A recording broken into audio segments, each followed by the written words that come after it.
મિત્રો આજના પ્રથમ સમાચાર વિશે વાત કરીએ તો વરસાદના નવા રાઉન્ડને લઈને અંબાલાલ મિત્રો અંબાલાલ પટેલના જણાવ્યા અનુસાર હાલ વરસાદી સિસ્ટમ થોડા સમય માટે નબળી પડી રહી છે, પરંતુ આ સ્થિતિ લાંબા સમય સુધી રહેવાની નથી। 5 ઓગસ્ટ બાદ ફરી વાતાવરણમાં અનુકૂળ ફેરફારો જોવા મળશે અને 8 થી 15 ઓગસ્ટ દરમિયાન ગુજરાતના મોટા ભાગના વિસ્તારોમાં સારો વરસાદ થઈ શકે છે। તેમણે જણાવ્યું કે આ સમયગાળા દરમિયાન અનેક જિલ્લાઓમાં વરસાદી ઝાપટાથી લઈને મધ્યમ અને કેટલાક વિસ્તારોમાં ભારે વરસાદ નોંધાઈ શકે છે। ખાસ કરીને જ્યાં અગાઉ ઓછો વરસાદ નોંધાયો છે ત્યાં પણ સારા વરસાદની શક્યતા છે। ઉત્તર, મધ્ય અને દક્ષિણ ગુજરાતમાં ભારે વરસાદની શક્યતા સાથે અંબાલાલ પટેલની આગાહી મુજબ ઉત્તર ગુજરાત, મધ્ય ગુજરાત અને દક્ષિણ ગુજરાતના અનેક જિલ્લાઓમાં વરસાદનું જોર વધવાની શક્યતા છે। કેટલાક વિસ્તારોમાં ટૂંકા સમયમાં ભારે વરસાદ પડવાના કારણે નીચાણવાળા વિસ્તારોમાં પાણી ભરાઈ શકે છે। ખેડૂતો માટે પણ આ વરસાદ મહત્વપૂર્ણ માનવામાં આવી રહ્યો છે। હાલ ઘણા વિસ્તારોમાં પાકને ભેજની જરૂર છે અને આગામી વરસાદ ખેતી માટે ફાયદાકારક બની શકે છે।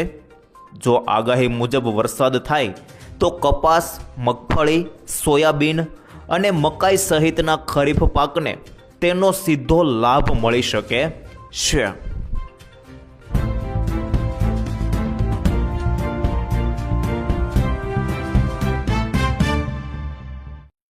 ત્યાર પછી આગળ જોઈએ તો હવે સરકારી કામોમાં વિલંબ નહીં થાય। મિત્રો ગુજરાત સરકારે રાજ્યમાં પ્રશાસનિક કાર્યક્ષમતા વધારવા અને સરકારી યોજનાઓના ઝડપી અમલીકરણ માટે વધુ એક મહત્વપૂર્ણ પગલું ભર્યું છે। મુખ્યમંત્રી ભૂપેન્દ્ર પટેલના નેતૃત્વ હેઠળ વિકેન્દ્રિત જિલ્લા આયોજન કાર્યક્રમ અંતર્ગત તાલુકા કક્ષાએ ચાલતી જુદી જુદી સમિતિઓને મર્જ કરવાનો ઐતિહાસિક નિર્ણય લેવામાં આવ્યો છે। આ તમામ ગૂંચવણો અને સમયનો બગાડ અટકાવવા માટે GARCએ ભલામણ કરી હતી કે તાલુકા કક્ષાએ તમામ વિકેન્દ્રિત યોજનાઓ માટે નિર્ણય લઈ શકે તેવી એક જ યુનિફાઈડ બોડી એટલે કે મિત્રો એકીકૃત સંસ્થા હોવી જરૂરી છે। UTPCની રચનાથી સામાન્ય ગ્રામજનોને શું ફાયદો થશે? તો મિત્રો તાલુકા કક્ષાએ અલગ અલગ કમિટીઓના સ્થાને એક જ UTPC કાર્યરત થવાથી ગ્રામીણ વિસ્તારોના નાગરિકોને સીધો ફાયદો મળશે। જેમાં પહેલો ફાયદો ઝડપી નિર્ણય પ્રક્રિયા એટલે કે મિત્રો વહીવટી ગૂંચવણો કરતાં દૂર થશે અને જનકલ્યાણકારી યોજનાઓ અને વિકાસ કાર્યોની મંજૂરી મેળવવા વિલંબ જે થાય છે તે હવે અટકશે।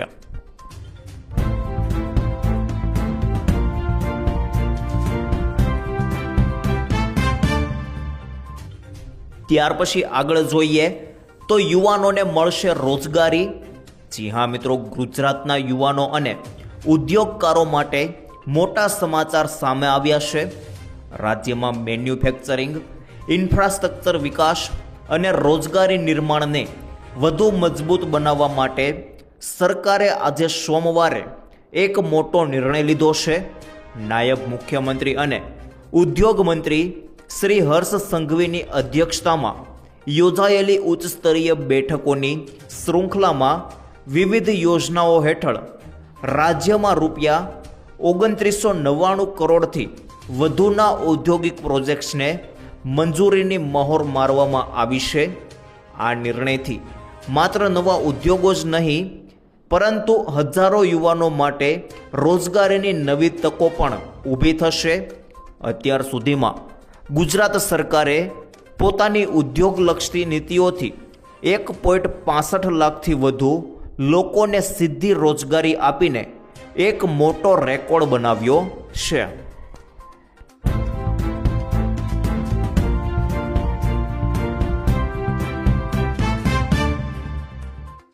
ત્યાર પછી આગળ જોઈએ તો આખું ગુજરાત જળબંબાકાર।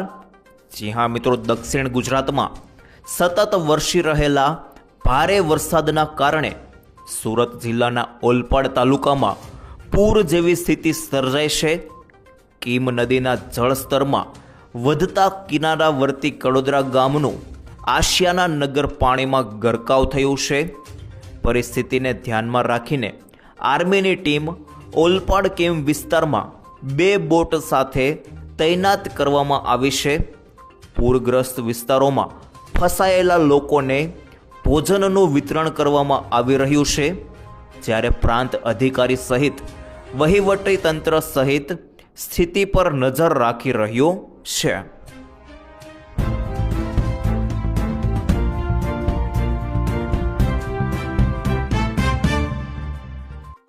ત્યારબાદ આગળ જોઈએ તો વીઘા દીઠ 20,000 રૂપિયા ભેટ.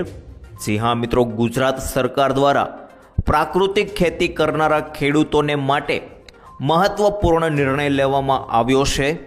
કેન્દ્ર સરકારના પ્રાકૃતિક ખેતીને પ્રોત્સાહન આપવા અપીલ કરી હતી, ત્યારે ગુજરાત સરકારે પ્રાકૃતિક ખેતી કરતા ખેડૂતોને પ્રોત્સાહિત કરવા માટે સહાય યોજના અમલમાં મૂકી છે.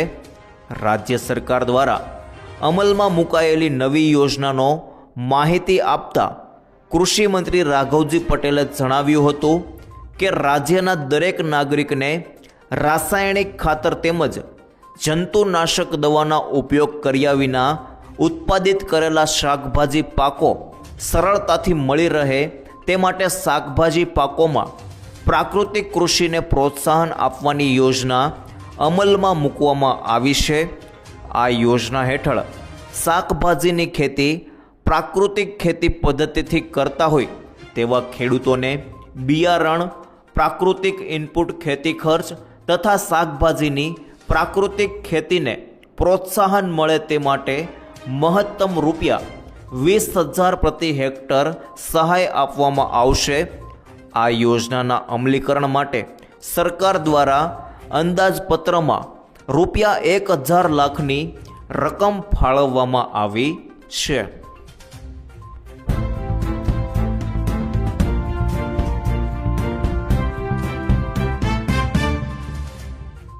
ત્યારબાદ આગળ જોઈએ તો ખેડૂતો માત્ર ટૂંકા ગાળામાં લાખોની કમાણી. જી હા મિત્રો, ભારતમાં મોટા ભાગના ખેડૂતો પરંપરાગત ખેતી છોડીને વિવિધ પ્રકારની ખેતીમાં હાથ અજમાવી રહ્યા છે. આમાં ફૂલો અને ફળોની ખેતીનો સમાવેશ થાય છે. દેશના ખેડૂતો હવે ફૂલોની ખેતીમાં ગુલાબ તરફ આકર્ષાયા છે. ગુલાબ એક એવું ફૂલ છે જે દરેકને ગમે છે. ઘણી જગ્યાએ ગુલાબને ફૂલોનો રાજા પણ કહેવામાં આવે છે. ભારતના ઘણા રાજ્યોમાં ખેડૂતો ગુલાબની ખેતીથી સારો નફો કમાઈ રહ્યા છે.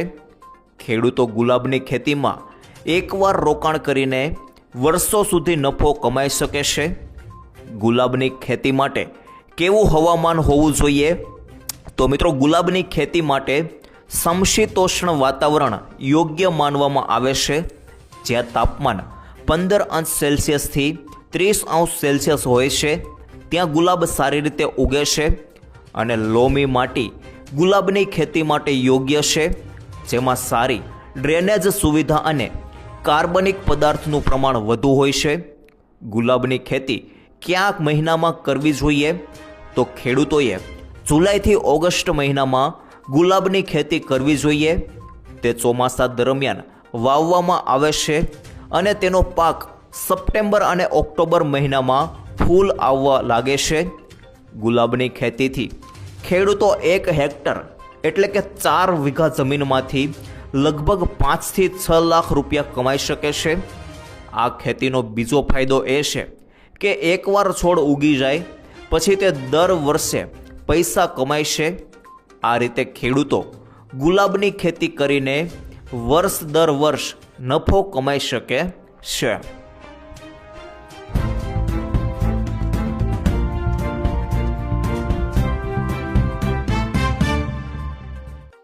ત્યારબાદ આગળ જોઈએ તો નવું નક્ષત્ર આશ્લેષા નક્ષત્ર. જી હા મિત્રો, વરસાદના અચળક નક્ષત્રની હાથીના વાહન સાથે 3 ઓગસ્ટ એટલે કે મિત્રો આજે સવારે 10:28 વાગ્યે શરૂઆત થઈ ગઈ છે।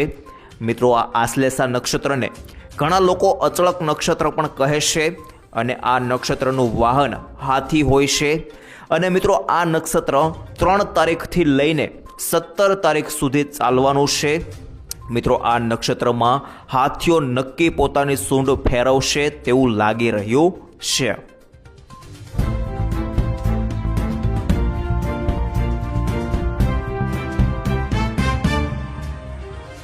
ત્યારબાદ આગળ જાણીએ તો ખેડૂતો તૈયારી કરો હવે વરાપ। જી હા મિત્રો, IMDની આગાહી મુજબ 3 થી 7 ઓગસ્ટ દરમિયાન સમગ્ર ગુજરાતમાં છૂટાછવાયા વરસાદની શક્યતા રહેશે। એટલે કે તમામ જિલ્લાઓમાં ભારે વરસાદ નહીં પડે, પરંતુ અલગ અલગ વિસ્તારોમાં સમયાંતરે વરસાદી ઝાપટા અને ગાજવીજ સાથે વરસાદ થઈ શકે છે। હવામાન વિભાગે લોકોને તાજી હવામાન આગાહીઓ પર નજર રાખવા, વરસાદ દરમિયાન બિનજરૂરી મુસાફરી ટાળવા, પાણી ભરાયેલા રસ્તાઓથી દૂર રહેવા અને ગાજવીજ સમયે ખુલ્લા મેદાનમાં ન જવાની અપીલ કરી છે।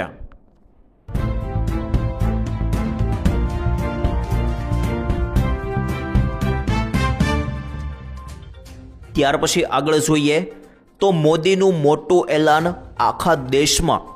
જી હા મિત્રો, વડાપ્રધાન નરેન્દ્રભાઈ મોદીએ નશા મુક્ત ભારત અભિયાન અંતર્ગત દેશને સંબોધિત કરતા જણાવ્યું હતું કે આજે આપણે એક ખૂબ જ મહત્વપૂર્ણ સંકલ્પ માટે એકત્રિત થયા છીએ।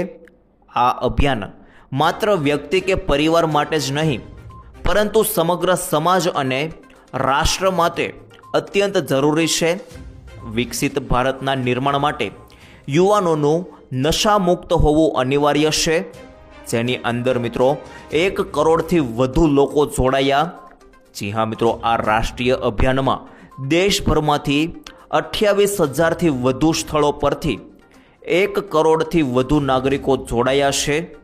વડાપ્રધાને કહ્યું કે દેશના યુવાનો તન અને મનથી સ્વસ્થ રહે અને ડ્રગ્સ જેવી ઘાતક વસ્તુઓથી દૂર રહે તે ખૂબ જ આવશ્યક છે। દરેક નાગરિકે જાગૃત રહીને નશીલા પદાર્થોથી દૂર રહેવાની જરૂર છે।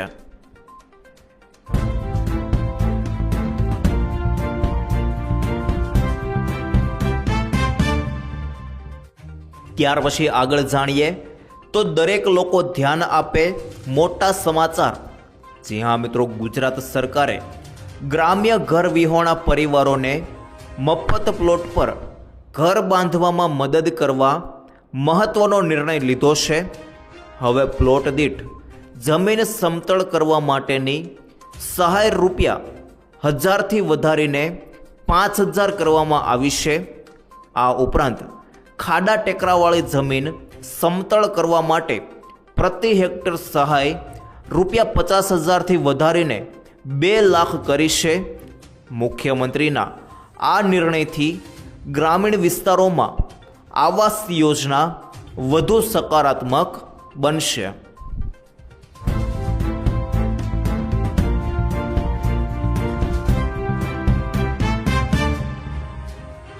ત્યારબાદ આગળ જોઈએ તો નુકસાની સહાય પેકેજ 500 કરોડ। જી હા મિત્રો, પૂરની સ્થિતિને પહોંચી વળવા કેન્દ્રની મોટી રાહત। પૂર પ્રભાવિત રાજ્યોને 2117.85 કરોડની સહાય, ગુજરાતને મળશે 500 કરોડ રૂપિયા। રાહત કામગીરીમાં વિલંબ ન થાય તે માટે નિયમોમાં છૂટછાટ। કેન્દ્ર સરકારે જણાવ્યું છે કે હાલની આપત્તિજનક સ્થિતિને ધ્યાનમાં રાખીને કેટલીક દસ્તાવેજી પ્રક્રિયાઓમાં છૂટછાટ આપવામાં આવી છે, જેથી ભંડોળ રાજ્ય સુધી ઝડપથી પહોંચી શકે। સામાન્ય સંજોગોમાં નાણાં ફાળવતા પહેલાં જરૂરી દસ્તાવેજો અને પ્રક્રિયાઓ પૂર્ણ કરવામાં આવે છે, પરંતુ પૂરની ગંભીર સ્થિતિને કારણે આ વખતે કેટલીક માર્ગદર્શિકાઓમાં રાહત આપવામાં આવી છે। સરકારનું માનવું છે કે સમયસર નાણાં ઉપલબ્ધ થતાં રાજ્ય સરકારો અસરગ્રસ્ત લોકોને તાત્કાલિક રાહત પહોંચાડી શકશે। અને બચાવ કામગીરી વધુ અસરકારક રીતે આગળ વધી શકશે.